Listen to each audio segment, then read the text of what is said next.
सबसे पहले हमने ये डिसाइड कर लिया कि इनको नहीं बताना है, आखिर इनको क्या तकलीफ बताइए। सो गाइस, ये वीडियो का सेकंड पार्ट है जो हमारी इसी केस की स्टोरी थी, 3 महीने वहाँ रुकने की, जो भी चीजें हुई अम्मी की बीमारी को लेकर, मैंने जो आप लोगों के साथ में पहला पार्ट शेयर किया था वीडियो का। जिसने नहीं देखा है देख लेना। फिलहाल ये सेकंड पार्ट है जिसमें मैं पूरी चीजें कंप्लीट कर रही हूँ कि आखिर क्या प्रॉब्लम हो गई थी और क्यों हमें इतना टाइम लग गया वहाँ। डॉक्टर साहब ने हमें बुलाया, बोले आप इनके कौन हो? मैंने बोला हम तीनों बच्चे ही हैं। तो बोले आपके साथ में बड़ा कोई नहीं है? मैंने बोला हाँ फूफा थे, वो चले गए क्योंकि हम गुजरात में रह रहे हैं, और कोई अपना भी होगा तो वहाँ होगा, यहाँ इतने ज्यादा रिश्तेदारी नहीं है, ज्यादातर तो हम वैसे अकेले ही हैं। बोले देखो इनको पेट में गांठ बताइए, मतलब गांठ शो हो रही है, वो नॉर्मल गांठ नहीं है, वो कैंसर है।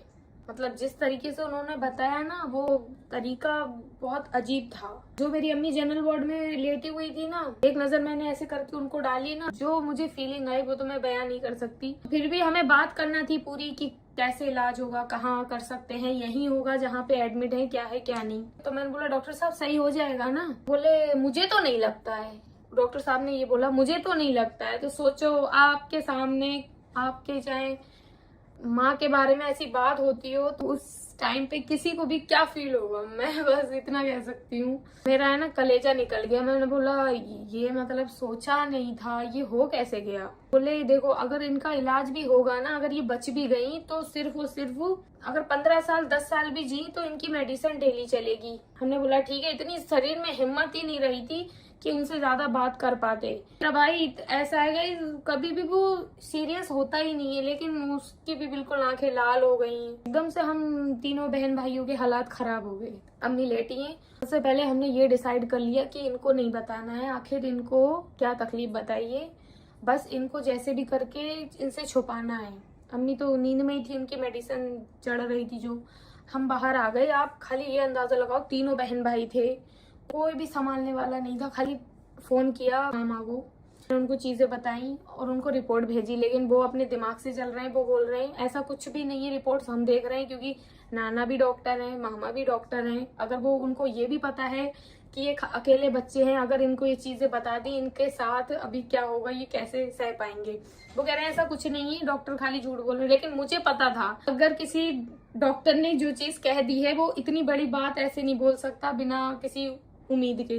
और उन्होंने सारी चीजें क्लियर बता दी थी। मेरी बहन जैसे ही रूम से निकलती है उसको इतनी सारी वॉमिट होती है, हालांकि मुझे होने वाली थी वॉमिट, उसको जैसे ही होती है वॉमिट, मैं कह रही हूँ पागल हो गई, अपने आप को संभाल, पागल हो गई, अपने आप को संभाल। जैसे ही वो रिलैक्स होके बैठती है, फिर मैंने इतनी सारी वॉमिटिंग की। हमारे दिल इतने कमजोर हो चुके हैं, इतना कुछ झेल चुके हैं हम अपनी जिंदगी में, इतनी बर्दाश्त नहीं। अगर सच में मैं सोचती हूँ चलो मेरे साथ तो ऐसा है, मैं बीमार हुई हूँ, बहुत सारी चीजें हुई हैं, तो मैं इतनी कमजोर हो चुकी हूँ। मेरी जो बीच वाली बहन है, मुझसे 1 साल छोटी है, वो भी मेंटली इतनी ज्यादा कमजोर हो चुकी है, चीजें सुनते ही वॉमिट आ जाता है। मतलब वॉमिट आने का क्या मसला है बताओ?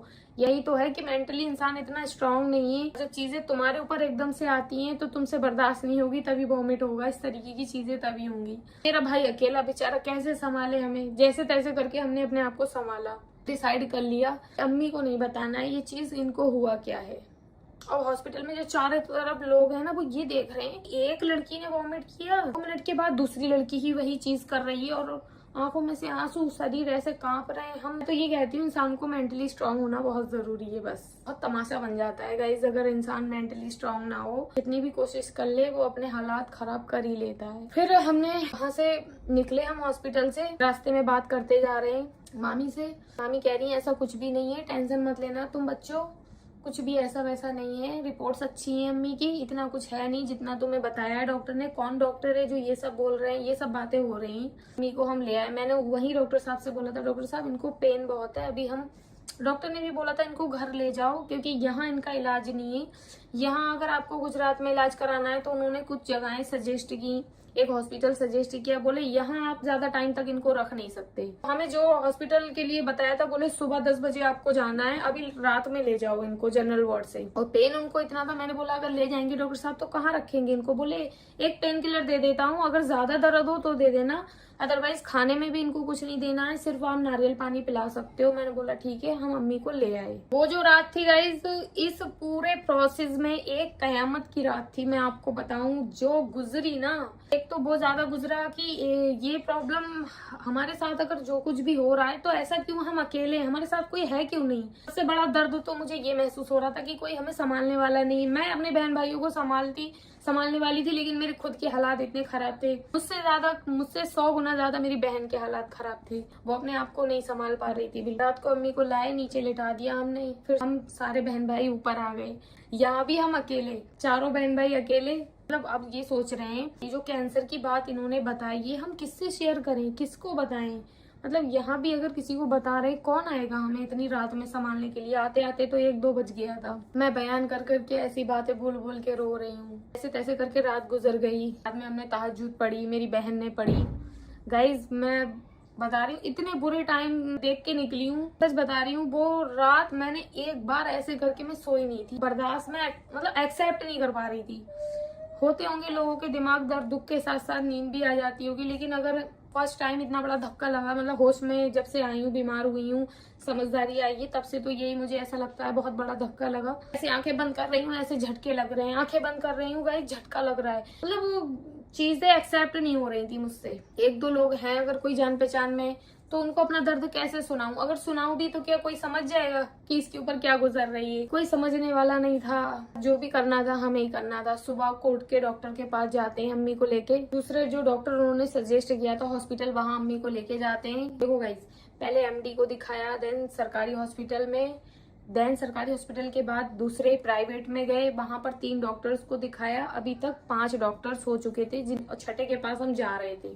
तो हम जब उनको लेकर पहुंचे तो उन्होंने चेक किया अम्मी को। उन्होंने बोला अभी क्लियर नहीं है इनको कैंसर है कि नहीं है, लेकिन इनका FC की रिपोर्ट होगी, कोलोनोस्कोपी जिसको कहते हैं, क्योंकि इनका आंत का मामला था, बड़ी आंत का। FC की रिपोर्ट होगी, उसके बाद क्लियर होगा। और अम्मी को दर्द इतना गाइस कि लेके जहाँ गाड़ी खड़ी करी उसे जाना मुश्किल। इतनी बुरी हालत हो चुकी थी उस टाइम पे कि अम्मी जितना रो रही थी उनके साथ साथ मैं रो रही थी। कैसे हमने एक दूसरे को संभाला होगा वो तो वक्त ही जानता है। लेकिन जब उनको लेके हम हॉस्पिटल में पहुंचे और उनको डायरेक्ट उन्होंने क्या किया, पेन किलर के बॉटल्स लगा दिए। अभी तक कोई ट्रीटमेंट नहीं था उनका, सिर्फ बॉटल्स लग रही थी पेन की, NS में पेन के इंजेक्शन से जा रहे थे। तो उन्होंने बोला जो बायोप्सी की रिपोर्ट होगी सिर्फ एक ही चीज करता है यहाँ पर, जय भट्ट करके डॉक्टर हैं, इसके अलावा मुझे नहीं लगता कोई करता। उन्होंने उनका एड्रेस लिख के दिया। 10 बजे पहुंचे थे डॉक्टर के पास, 12 बजे निकले। 12 बजे से हमको 3 बजे जो डॉक्टर है वो बैठने वाले थे 3 बजे। हमने वो रास्ते में ही जैसे तैसे करके गुजारे, क्योंकि हमें घर आना ही नहीं था कि अम्मी की हालत ही इतनी खराब थी। लेकर आते तो क्या करते इनको इतने लंबा सफर करके लेके जाते, मतलब थोड़ा दूर ही है, लेकिन इतना ज्यादा था।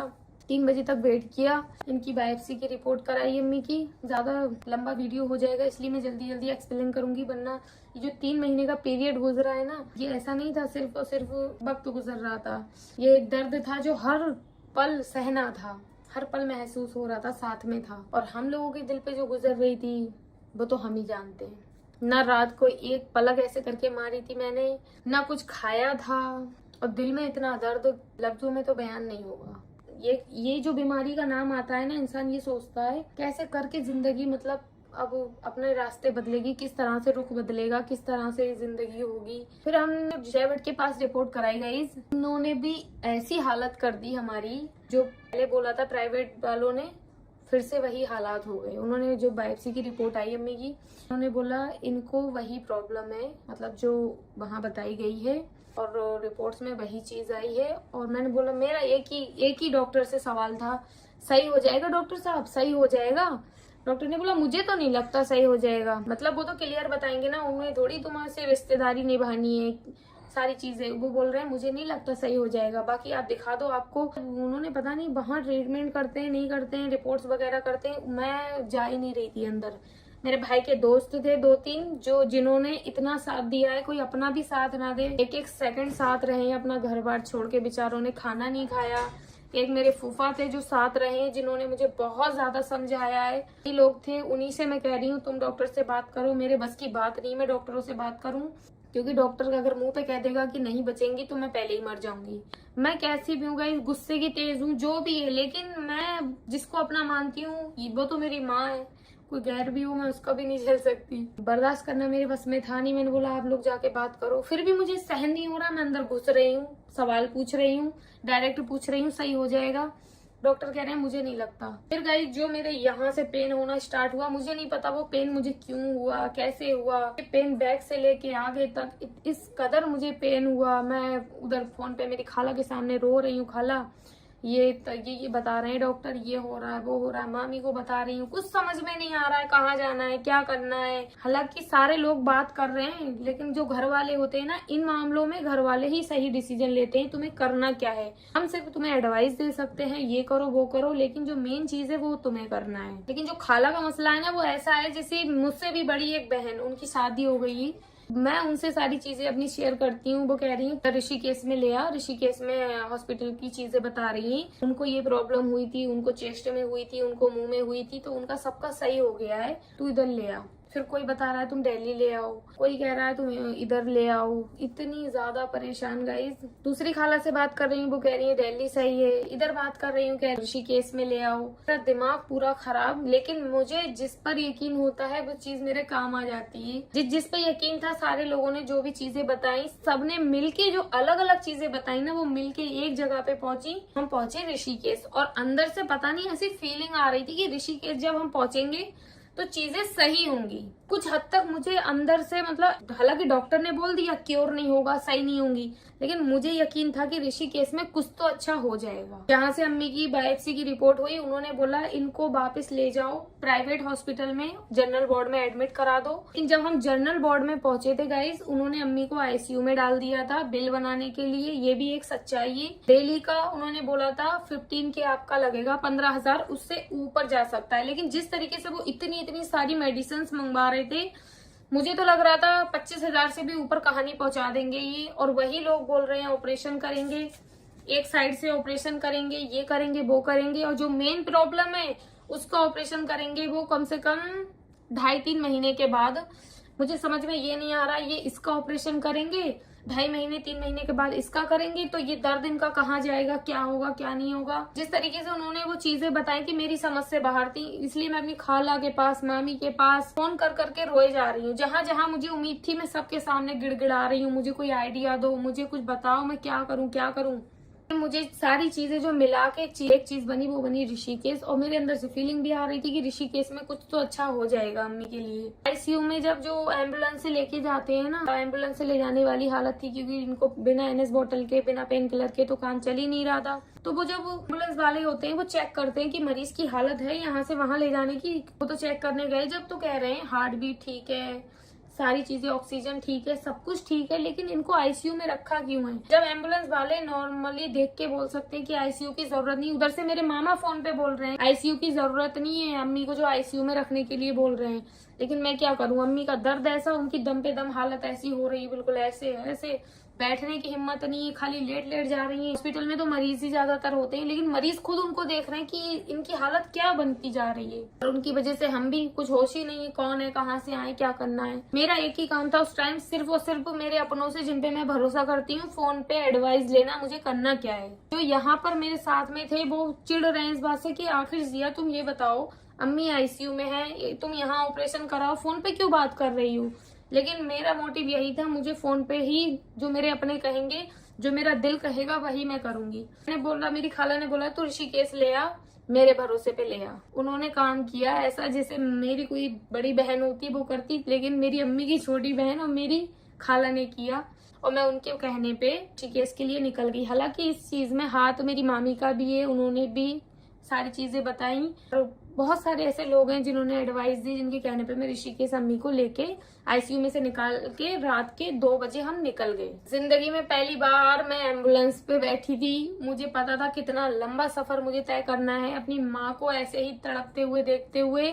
कुछ समझ में नहीं आ रहा था। मतलब उत्तराखंड मेरे पास में, ये मेरी खाला, मेरी मामी सब उत्तराखंड में ही रहती हैं। उत्तराखंड यूपी के बहुत ज्यादा पास में, लेकिन मैं सिर्फ और सिर्फ बचपन में गई थी। मुझे सही से, मतलब चीजें इतनी पता भी नहीं थी। अगर दिल से आवाज आ रही थी सही हो जाएंगी, तो रात में ही आईसीयू में से निकाला। एम्बुलेंस में अपनी माँ को ऐसे सामने देखना और इतना लंबा सफर तय करना, उसके बावजूद कोई उम्मीद न होना कि डॉक्टर्स ने तो ये सारी चीजें बोल दी हैं, अब होगा तो होगा क्या। ये सारी चीजें एक ही दिमाग में थी। दानिया का तो मसला चल ही रहा था, दानिया के साथ भी छोड़ना था। छोटी सिस्टर को, बीच वाली सिस्टर को, फुप्पी को छोड़ गई थी, आती रहती थी इनके पास में। और मैं, मेरा भाई, मेरे फूफा, हम निकल गए रात में एम्बुलेंस से अम्मी को लेके। दुआ कर रहे थे बस रातें जो है ना, ये सफर जितना लंबा है ये कैसे भी करके गुजर जाए। बहुत रहम है ऊपर वाले का कि जो रास्ते में इनको ज्यादा प्रॉब्लम हुई नहीं। हम 2 रातें 1 दिन पूरा करके सफर और पहुंच गए ऋषिकेश में। ऋषिकेश की भी एक अलग दर्द भरी कहानी रही कुछ दिनों तक गाइस। वहाँ क्या था, वहां जैसे ही मैं पहुंची, मतलब एक इमोशन अपने आप ही जो निकल रहा था। आंखें इतनी सूज गई थी, फेस पूरा चेंज हो गया था, खुद भी कोई होश नहीं था मैं कौन हूँ क्या है। जिससे समझ में आ रहा है सबसे कह रही हूँ कैसे होगा क्या होगा। लोग समझा रहे हैं। खाला शाम को आने वाली थी, हम दोपहर में ही पहुंच गए। मामी भी आने वाली थी, लेकिन उस टाइम जो मुझे जरूरत थी ना किसी अपने की, बड़ा मुझे महसूस हुआ कि कोई साथ में नहीं है। ये भी एक दर्द मुझे अलग से बहुत ज्यादा महसूस हो रहा था। डॉक्टर ने जो भी चीजें बताई उनको लेके मैं बहुत कंफ्यूज थी। सबसे बात की, बोले एडमिट करा दो। यहाँ से कहाँ जाओगी? 6-7 डॉक्टरों को जामनगर में दिखा के आ गए थे, इतना लंबा सफर तय करके आए थे। जो भी चीजें डॉक्टर्स ने बोली थी, कुछ हद तक डॉक्टर्स ऐसे भी बोलते हैं ताकि ज्यादा बाद में प्रॉब्लम ना हो मरीज के साथ में, इनसे क्लियर करते हैं। जो चीजें वो क्लियर कर रहे थे ना कि ऑपरेशन के बाद ऐसा भी हो सकता है वैसा भी हो सकता है, इनका ऑपरेशन इमरजेंसी में ही करना पड़ेगा। ये इन चीजों में मैं इतनी ज्यादा उलझ गई थी, इतना प्रेशर आता था मेरी बॉडी से, जो रोती थी मैं मेंटली, मेरा दिमाग पूरा ऐसा हो जाता था, ब्लैंक हो जाती थी मैं, क्या हो रहा है क्या नहीं हो रहा है। ये सिर्फ एक ही दिन की बात है गाइस, जिस दिन हम ऋषिकेश में उतरे थे, डॉक्टर्स से मिले थे। सबसे बातचीत करने के बाद हमने अम्मी को एडमिट करा दिया। एडमिट हो गई तो एक सुकून दिल में आया, नेचुरली अल्लाह की तरफ से कोई रहमत थी, सुकून दिल में आया। एडमिट हो गई। जो डॉक्टर्स थे गाइस थे, उनका नाम था अरुण कुमार करके, जो अम्मी के डॉक्टर थे।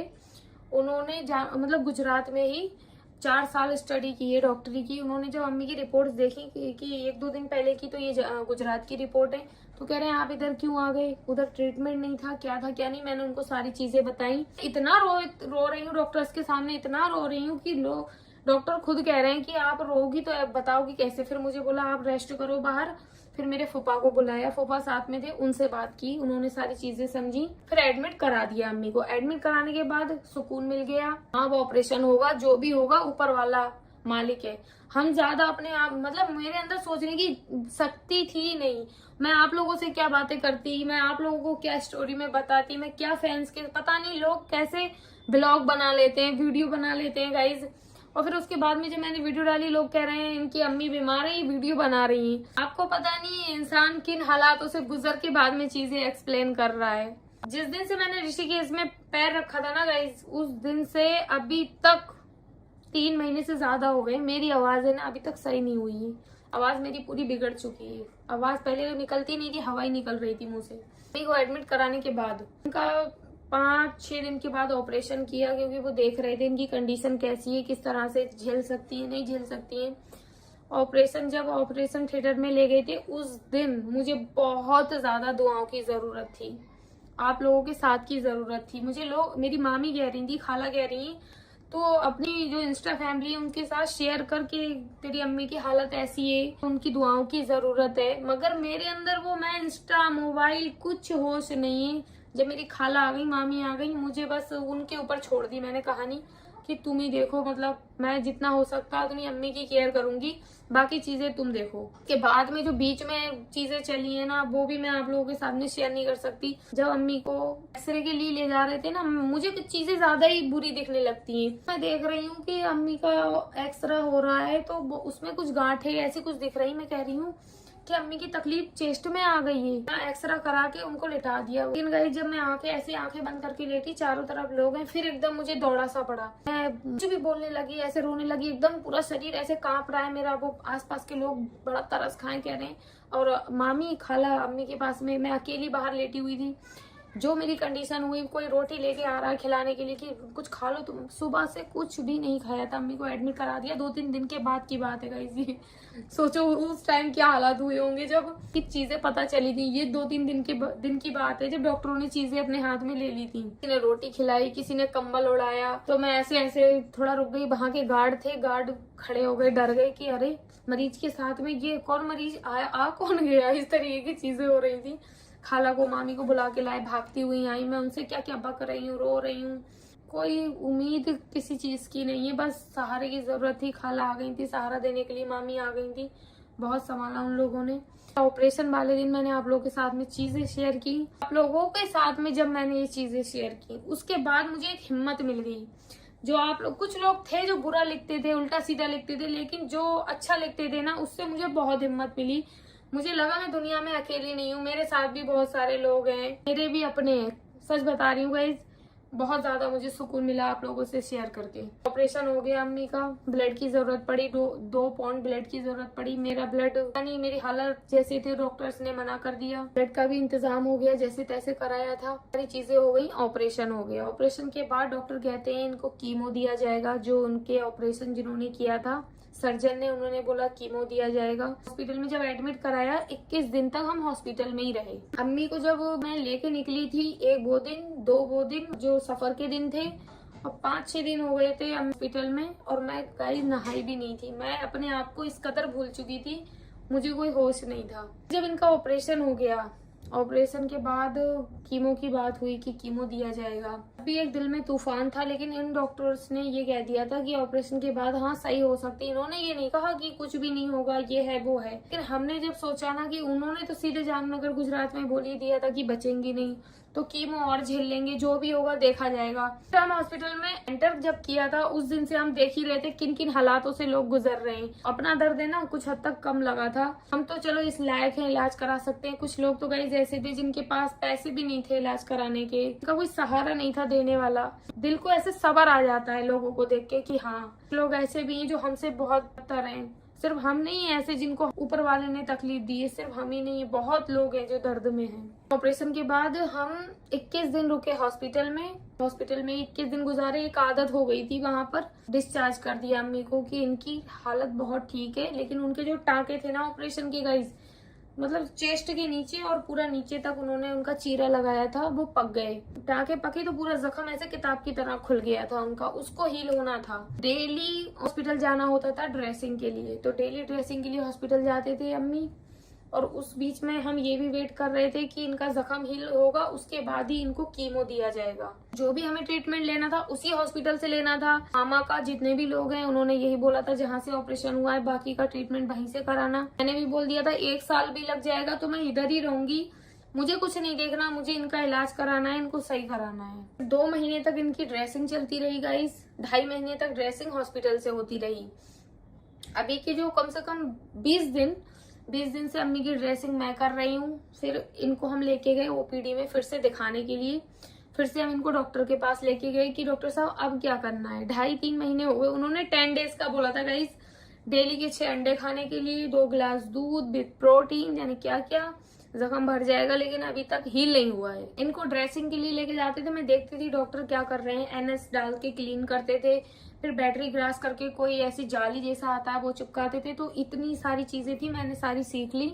अभी मैं अम्मी की ड्रेसिंग कर रही हूँ। हालांकि हम इधर आ गए लेकिन उनका जख्म हील नहीं हुआ है। लेकिन जब हम डॉक्टर के पास लेके गए कि डॉक्टर साहब कीमो कब देना है, तो उन्होंने बोला आप एक काम करो, हम सर्जरी वाले डॉक्टर हैं, जो भी ट्रीटमेंट के डॉक्टर होते हैं, इस चीज का जो ट्रीटमेंट होता है आप उनसे मिल लो एक बार। फिर हम उनसे जब मिलने गए ना, तो उन्होंने बोला ये जो मोमेंट है ना, ये सुकून वाला मोमेंट है। हम बहुत डरे हुए थे, मेरी अम्मी डरी हुई थी कि बाल गिर जाएंगे, ये होगा वो होगा। हम बातें करके कभी हंसते थे, और दिल में तो दर्द है ही कि इतनी बड़ी तकलीफ है। और मेरी अम्मी ने बहुत तकलीफें झेली हैं, जो भी चीजें हैं वो एक साइड में, लेकिन उन्होंने अपनी जिंदगी में बहुत दर्द झेला है। मैं ऐसी दुआ करती थी कि इनको सुकून मिले, लेकिन यहाँ तो इनको और तकलीफें मिल रही हैं। मतलब ये चीज तो बहुत ही बड़ी तकलीफ है, इनको क्यों हो गई।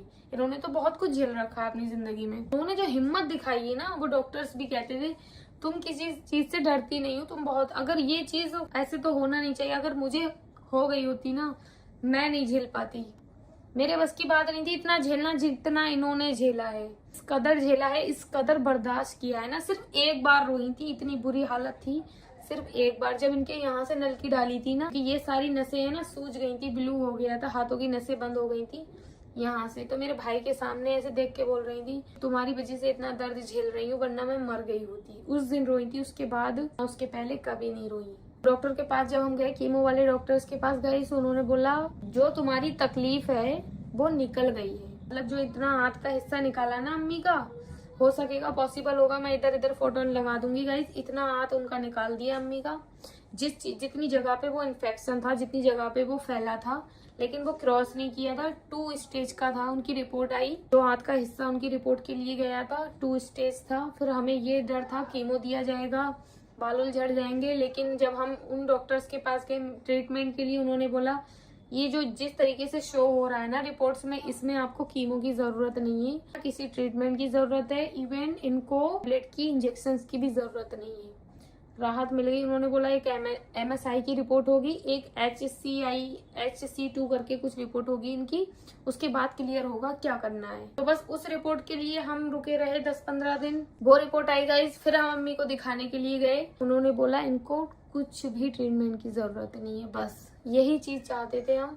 और आज दूसरा दिन है, मैं 3 महीने के बाद ऋषिकेश से आ गई हूँ गाइस। अम्मी को लेकर गई थी मैं तकलीफ के लिए, वो वहीं पर ही खत्म हो गई है। सबसे बड़ी बात ये है मेरे लिए, जो उनकी इतनी आंत निकाली उसमें ही निकल गया, वो कहीं फैला नहीं था। 2 स्टेज थी, 3rd स्टेज नहीं, 3rd स्टेज होती तो उनको कीमो वगैरह दिया जाता, सिकाई दी जाती। और उन इतनी ज्यादा वीक हो गई हैं अभी, वो खाएंगी पियेंगी वो तो सब नॉर्मल हो ही जाएगा। ऊपर वाले ने यहाँ तक ला के रखा तो वहां तक भी पहुंच जाएंगे। लेकिन जो बीमारी थी वो खत्म हो गई है। मतलब ऐसा नहीं है कि इनके शरीर में रह गई, लेकिन डॉक्टर ने बोला है हर 3 महीने में आपको याद से जरूर आना है चेकअप के लिए कि कहीं तकलीफ वापिस तो नहीं आ गई है, कोई दिक्कत तो नहीं है। अगर नॉर्मल कोई बुखार जाड़ा जुकाम होता है तो आप किसी MD MBBS को दिखा सकते हो। लेकिन अल्हम्दुलिल्लाह, अल्लाह का बहुत शुक्र है गाइज कि मेरी अम्मी बिल्कुल इस बीमारी से क्योर हो गई हैं। जो अल्फाज मेरे लोगों के सामने, डॉक्टर्स के सामने निकल रहा था, मेरी अम्मी सही हो जाएंगी, मेरी अम्मी सही हो जाएंगी, वो सब नॉर्मल हो गया है। जो बीमारी होती है ये बहुत बड़ी है, इसका नाम बहुत बुरा है गाइस। पूरे फीड में मेरे, जब मैंने फोन चलाना स्टार्ट किया, पूरे फीड में सिर्फ कैंसर की वीडियोस आते थे, सारे यूट्यूब पर कैंसर के, डाइट के, ये वो। और इस बीच में जो मेरी हालत हुई वो मैंने आप लोगों के साथ में शेयर नहीं की है। ये शेयर कर दूंगी तो आप लोग बोलोगे अरे जिया इतनी कमजोर है, दिखती तो बहुत स्ट्रांग है। गाइस इन दिनों में कुछ चीजें अच्छी भी हुई हैं। जैसे मैं बाहर निकली, मैंने दुनिया देखी, लोगों को देखा जो अपने बनते हैं, जो अपने कहते हैं, जो हक जताते हैं वो अपने नहीं हैं, जो नहीं कहते हैं वो साथ निभाए जाते हैं। मेरे भाई के दोस्तों ने हमारा बहुत साथ दिया, मेरे फूफा ने बहुत साथ दिया, मामी ने बहुत साथ दिया, मेरी खाला, मेरी बहन भी है, मेरी खाला भी है, मेरी माँ भी है। बहुत दर्द झेला इन दिनों में, लेकिन जो एंडिंग हुई ना वो हैप्पी एंडिंग है इस चीज की। बस आप लोगों की दुआओं की जरूरत है कि अल्लाह किसी को भी ऐसी कोई तकलीफ ना दे, किसी के साथ में ऐसा ना हो। दी इतनी बड़ी तकलीफ और खत्म भी कर दी ऑपरेशन में ही। कीमो की, ना सिकाई की, ना गोली की, ना इंजेक्शन की, किसी चीज की जरूरत नहीं पड़ी। ये तो सोचा भी नहीं था जितना अच्छा हो गया। मेरी अम्मी ऐसे ही रहे, खुश रही और मुझे डांटती रहे, मेरी उनसे लड़ाई होती रही, लेकिन वो रहे। मैं ये दुआ मांगती थी कि मैं बड़ी हूँ, मैं कैसे मतलब अपने आप को स्ट्रॉन्ग समझती हूँ, हालांकि हूँ नहीं, लेकिन जो मेरे छोटे छोटे बहन भाई हैं उनको माँ की बहुत जरूरत है। उनके लिए सही कर दे मेरी माँ को, मेरा चाहे जो भी हो, मगर मेरे बहन भाइयों के लिए तो मेरी माँ को सही कर देना। क्योंकि मेरी बहनें 2 इधर थी गाइस और हम 2 बहन भाई उधर थे। पूरा घर है ना बिखर गया था, और इससे भी ज्यादा बिखर जाता अगर ये तकलीफ खत्म ना होती। और मैंने पूरी ईमानदारी से मतलब हिम्मत की और जीत के दिखाया। मतलब जीता तो मेरी अम्मी ने, लेकिन ये जीत हम सबकी है। और आप लोगों ने जो सपोर्ट किया, और उस बीच में जिन लोगों ने भी ये बोला कि आप वीडियो बना रही हो आपकी अम्मी की, जब मेरी अम्मी होटल में आ गई थी उसके बाद ही गाइज मैंने वीडियो बनाना स्टार्ट किया है। बाकी आप सब ने जिसने समझा, मैसेजेस किए, बहुत लोगों ने समझा, उन सबका बहुत बहुत थैंक यू, बहुत थैंक यू। सबको ढेर सारा प्यार। बस खुश रहो, आबाद रहो, जिंदगी को जियो। हॉस्पिटल में जाके मैंने देखा है जितना दर्द हम अपना समझते हैं ना, उनसे बहुत ज्यादा दर्द में हैं लोग। बस यही हुई इस चीज की हैप्पी एंडिंग। अपना ध्यान रखो, लव यू, बाय।